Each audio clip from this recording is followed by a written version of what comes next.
J'ai prononcé une seule phrase contre ma belle-mère et ma femme m'a giflé devant tout le monde en plein visage dans ma propre salle à manger. Je m'appelle Sébastien.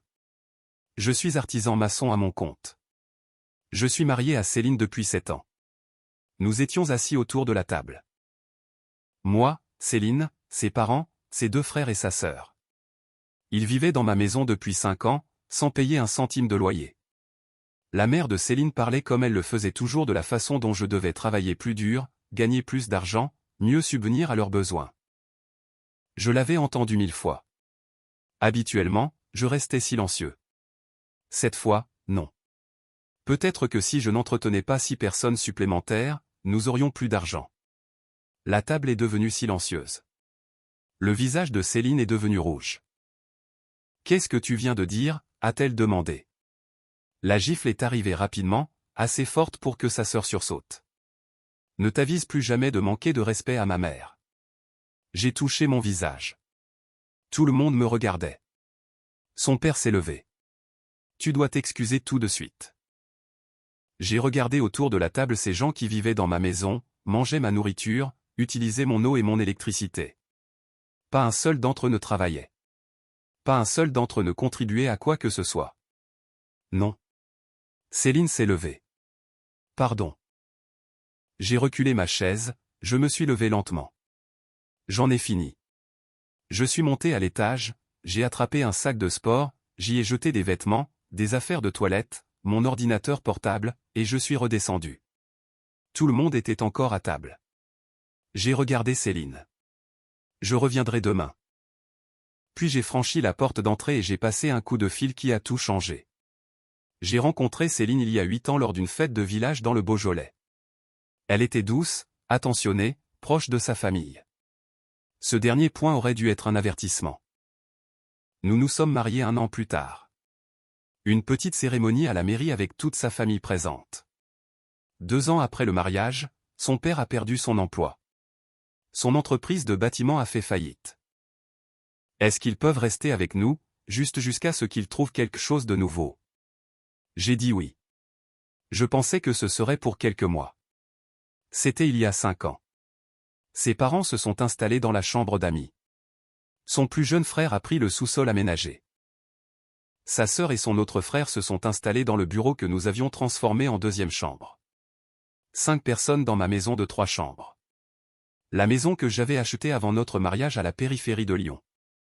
Mon nom sur l'acte de propriété. Mon prêt immobilier à la banque. Céline ne travaillait pas. Elle disait que quelqu'un devait être à la maison pour aider sa mère qui avait des problèmes de santé chronique. Elle n'a jamais précisé de quel genre. Alors je travaillais 60 heures par semaine, sur des chantiers de rénovation, des pauses de carrelage, tout ce qui payait bien. Je rentrais épuisé dans une maison pleine de monde. Pas d'intimité, pas de paix. Sa famille traitait l'endroit comme un hôtel. Ils mangeaient ma nourriture, laissaient tout en désordre, se plaignaient quand les repas n'étaient pas à leur goût. Je me taisais pour garder la paix. Céline prenait toujours leur parti. C'est la famille, on aide la famille, répétait-elle, mais ils ne m'ont jamais aidé. Jamais contribué. Jamais même dit merci. Maintenant, j'étais assis dans mon fourgon utilitaire devant un hôtel Ibis. Téléphone à la main. J'ai passé l'appel que j'aurais dû passer il y a des années. Mon avocat, Maître Lefebvre. Maître, c'est Sébastien. Je dois demander le divorce ce soir. L'avocat m'a reçu à son cabinet à 21h. Il me devait un service car j'avais rénové sa cuisine l'année dernière au prix coûtant des matériaux. Qu'est-ce qui s'est passé? Je lui ai tout raconté. La gifle, le manque de respect total. 5 ans de parasitisme. Il a écouté, a pris des notes. La maison est à votre nom seul. Oui. Acheté 2 ans avant le mariage. Des comptes joints. Un seul, le compte courant avec environ 3000 € dessus. Des biens achetés pendant le mariage. Rien d'important, quelques meubles de chez Ikea peut-être. Il s'est adossé dans son fauteuil. Sébastien, vous avez une séparation nette ici. La maison est à vous. Pas d'enfants. Très peu de biens partagés. À quelle vitesse pouvons-nous agir? Je peux déposer la demande demain matin. Mais voici ce qui m'inquiète. La famille qui vit là-bas. Ils sont considérés comme des occupants. En France, la procédure d'expulsion est longue. Ma mâchoire s'est serrée. 30 jours ou plus. À moins qu'ils ne partent volontairement, ils ne le feront pas. Maître Lefebvre a réfléchi un instant. Il y a peut-être un autre moyen. Si la maison est à votre nom seul et qu'il ne paie pas de loyer et que vous demandez le divorce, vous pouvez couper les abonnements d'énergie qui sont à votre nom. Rendre la vie sur place très inconfortable. Est-ce légal? C'est votre maison, ce sont vos factures. Vous n'êtes pas obligé de payer pour le confort de gens qui n'ont aucun titre d'occupation. Je me suis rassis. Et Céline? Elle reste votre femme jusqu'à ce que le divorce soit prononcé. Mais si elle reste là-bas avec eux, elle fait un choix clair. Cela renforce notre dossier. Combien de temps avant que ce soit fini? 6 mois, peut-être moins si elle ne conteste pas. J'ai haché la tête. Faites-le. Déposez tout. Maître Lefebvre a lancé la procédure le lendemain matin. Demande de divorce, ordonnance de protection, partage des biens. Céline a reçu la visite de l'huissier à la maison à midi pile. Elle m'a appelé 17 fois de suite. Je n'ai pas répondu. Finalement, elle a envoyé un SMS disant que nous devions parler et que je perdais la tête. J'ai répondu qu'il n'y avait rien à dire et qu'elle avait fait son choix définitif en me levant la main dessus. Elle a supplié de revenir pour s'expliquer. J'ai répondu que ce n'était plus ma maison mais un champ de bataille dont je me retirais. J'ai appelé EDF, Engie, et le service des eaux cet après-midi-là. J'ai aussi appelé l'opérateur pour la fibre. Je dois résilier les contrats à cette adresse avec effet immédiat pour cause de déménagement. L'opérateur a vérifié mon identité. Je suis le seul titulaire. Les services se sont arrêtés le lendemain à midi. J'ai passé le même appel 4 fois. Puis j'ai appelé un serrurier local. Je dois changer toutes les serrures de ma propriété aujourd'hui. Il m'a rejoint sur place à 16 heures. La voiture de Céline était partie faire des courses, le vieux taco de son père aussi. Le serrurier a travaillé rapidement. Porte d'entrée, porte de service, garage, portillon de jardin, nouvelle serrure de haute sécurité, nouvelle clé. J'ai gardé un jeu pour moi, j'ai mis l'autre dans mon camion. Quand il a fini, j'ai traversé les pièces une dernière fois. Le désordre était indescriptible. La vaisselle sale s'empilait, du linge traînait partout sur les canapés. J'ai pris des photos détaillées de chaque pièce pour prouver l'état de la maison. Puis je suis parti, fermant tout à double tour. À 18 heures, Céline a encore appelé. Cette fois, j'ai répondu. Elle hurlait dans le combiné qu'ils étaient bloqués dehors. Je sais, c'est ma maison et vous n'y êtes plus les bienvenus. Elle criait que ses parents étaient à la rue. J'ai répondu qu'elle aurait dû y réfléchir avant de me frapper devant eux. Elle a hurlé qu'ils allaient geler sans chauffage et sans eau. J'ai confirmé que tout était coupé. Il y a eu un long silence. Puis sa voix est devenue menaçante. Tu vas le regretter amèrement. Je regrette déjà d'avoir gâché 7 ans de ma vie, ai-je dit avant de raccrocher. Son père a laissé un message vocal immonde me traitant de lâche et de moins que rien, jurant qu'ils allaient me ruiner au tribunal. J'ai tout enregistré. Son frère a envoyé des menaces physiques par SMS. Sa sœur appelait en pleurnichant. Sa mère a laissé un message de 10 minutes expliquant quel monstre j'étais. Je les ai tous bloqués sans exception. La seule personne que je n'ai pas bloquée était Céline pour les besoins de la procédure. Maître Lefebvre m'a appelé le soir même. Ils ont essayé de contacter son cabinet en parlant d'expulsion illégale. Il leur a répondu que j'avais simplement résilié mes propres contrats d'énergie et que, n'habitant plus sur les lieux, je n'avais aucune obligation de maintenir ces services pour des tiers non déclarés. Ils menaçaient de saisir le tribunal d'instance. Qu'ils essaient, a dit l'avocat. Ils disent aussi que j'ai volé leurs meubles. J'ai sorti toutes les factures de Beau Concept et de But, tout était à mon nom, payé avec mon compte professionnel ou personnel avant le mariage. Ce soir-là, Céline a envoyé un long texte. Elle s'excusait pour la gifle, disant qu'elle avait agi sous le coup de l'émotion. Elle disait que sa mère était souffrante et que son père allait enfin trouver un petit boulot. Laisse-nous rentrer juste pour quelques jours. J'ai tapé une seule phrase.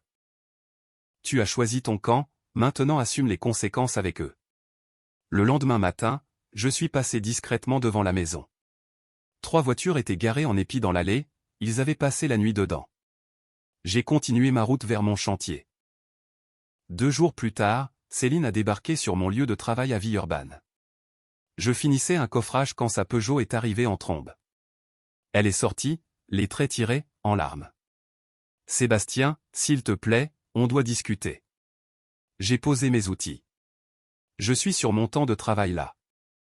Ça ne peut pas attendre, on dort dans un hôtel Formule 1 près de l'autoroute. Ça coûte 90 € la nuit pour 2 chambres, on n'a plus d'argent. Ce n'est plus mon problème, Céline. Ce sont mes parents, je ne peux pas les laisser comme ça. Et moi, j'étais ton mari. Tu m'as frappé devant tout le monde et aucun d'entre eux n'a bronché. Elle a regardé ses chaussures.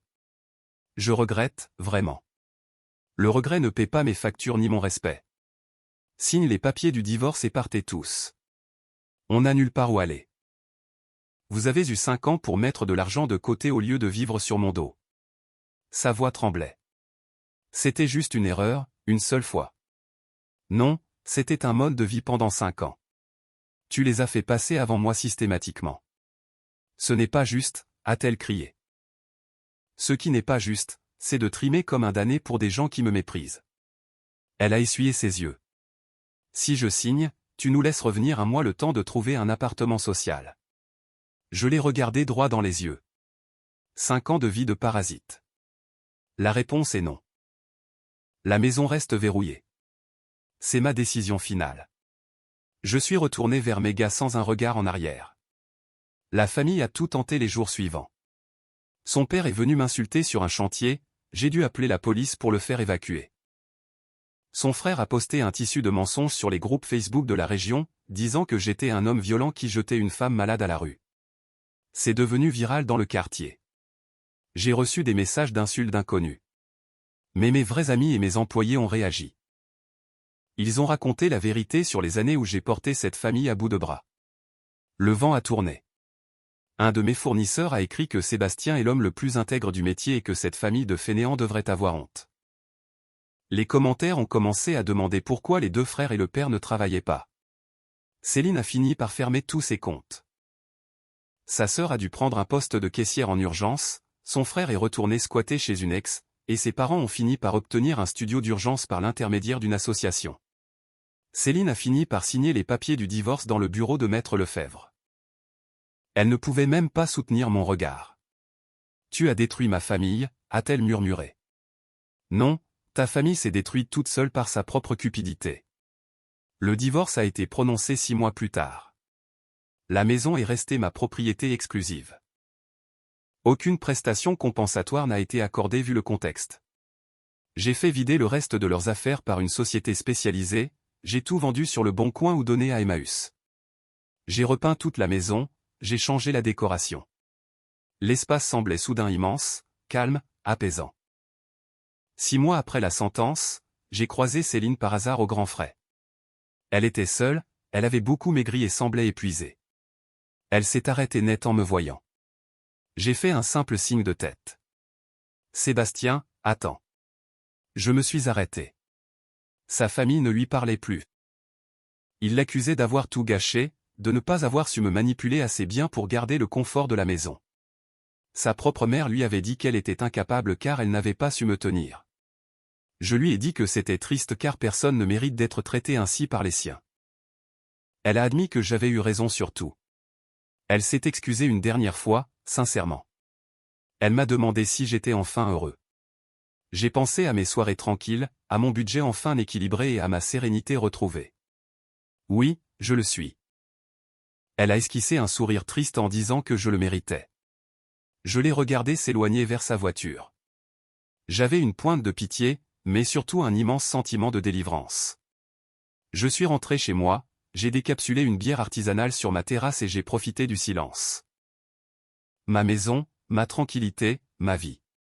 Personne à qui rendre des comptes, personne pour me dicter ma conduite. Et pour la première fois depuis des années, j'ai senti que j'étais enfin chez moi. Cette histoire nous rappelle de manière percutante l'importance de fixer des limites claires dès le début, même avec les personnes que nous aimons le plus. En France, la culture de la famille est forte, mais elle ne doit jamais justifier l'exploitation financière ou émotionnelle d'un conjoint. Sébastien a fait preuve d'une patience héroïque pendant 5 ans, mais la violence physique a été le déclencheur nécessaire pour briser un cycle de toxicité. Il est fascinant de voir comment la dynamique de pouvoir a basculé au moment où il a repris le contrôle de ses propres ressources. Souvent, dans des situations de cohabitation forcée, on oublie que le respect est la base de tout échange. Le comportement de la belle famille est un cas d'école de manipulation émotionnelle, où le donneur finit par être perçu comme un simple fournisseur de services. La décision radicale de couper les vivres peut sembler dure, mais c'était la seule issue légale et pratique pour récupérer sa vie face à des personnes qui refusaient de partir. Cette vidéo met en lumière la nécessité de protéger son espace personnel et son bien-être mental avant qu'il ne soit trop tard. Que pensez-vous de la réaction de Sébastien? A-t-il été trop loin en coupant l'électricité et l'eau ou était-ce la seule solution face à une telle ingratitude? Auriez-vous agi différemment à sa place après avoir reçu cette gifle? Partagez votre avis dans les commentaires.